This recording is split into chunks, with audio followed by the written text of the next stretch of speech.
Hi everyone. The other day I recorded a video for a project that a friend is working on, and it sort of inspired me to start video blogging 5 years after the trend, but that's okay.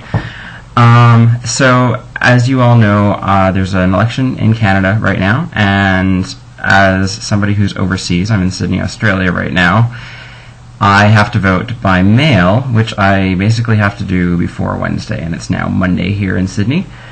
And so I decided, after blogging about all my thought processes and everything, to share the voting process with you, because as you may have seen if you follow my blog or follow me on Twitter, you'll see that the process is somewhat onerous. So I'm now going to show you, first of all I'm going to reveal who I'm voting for, which won't be a surprise because I did mention it in my last blog. And I'm also going to show you the numerous envelopes that are involved in voting by mail. So I have with me my whole voter package, and you'll see I've already filled in the ballot. I am voting for Ellen Michelson in Toronto Centre. She's the Green Party candidate.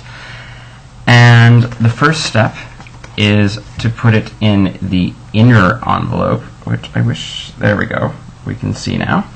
Which I'm going to do now, and it's actually one of those envelopes that's all secure, and it's like grayed out so you can't actually see through it. That's step one. So now I have an inner envelope with my ballot in it. Step two is the outer envelope, which you can see there has a spot for me to sign, and I have like my electoral district on it, so I'm going to sign it first so that I don't imprint my signature on the ballot, which is actually the opposite of what they tell you to do, but I'm going to assume they don't figure that out. So I'm signing it, declaring that I've not previously voted and will not attempt to vote again at the current electoral event. And I'm dating it. Today is the 25th of April. Great. Now, I put the inner envelope with my ballot in it inside the outer envelope.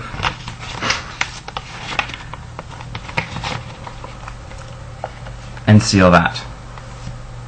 That's signed and dated. Now, you'd think that would be enough, but no. I now take the outer envelope that's signed and insert it in the mailing envelope, which is also provided by Elections Canada and has their address on it. And I seal that. Now this, I actually have to take, if I didn't live near a consulate, I would actually have to have it mailed or couriered in, which it would actually be too late to do right now, especially in Australia because we're in the middle of a 5-day Easter weekend. It's also Anzac Day today, so there's an extended holiday. So the earliest I could actually mail anything would be Wednesday, which is not enough time to get my ballot to Ottawa. However, I'm very fortunate in that I live in Sydney, so I can go to the consulate, which has a diplomatic courier that sends these things off. And so my deadline is this Wednesday at noon. So now I get to bring these multiple envelopes over to the embassy, to the consulate on Wednesday, and that's how I send in my ballot.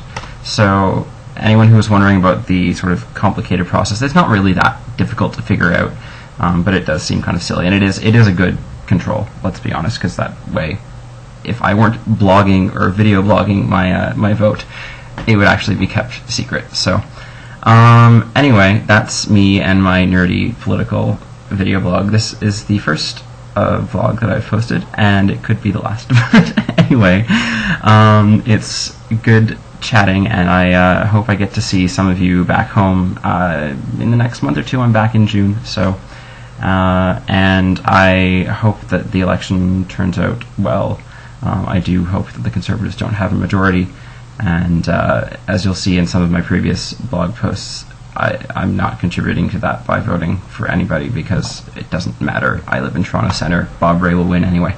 So anyway, yeah, this has been fun, and I don't know, let me know if you want to see more blogs, or vlogs rather, or fewer, or if you really don't care. Anyway, bye.